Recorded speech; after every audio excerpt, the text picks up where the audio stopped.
Tuesday morning, Big Al addressed the senior class about making good decisions and staying away from drugs. I definitely won't be doing drugs in college because it always turns out badly.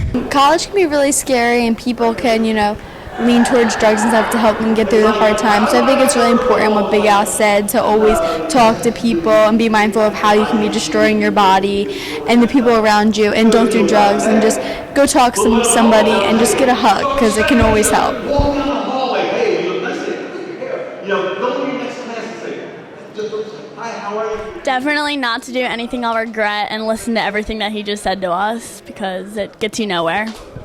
Say no to drugs and do hugs. Repeat it.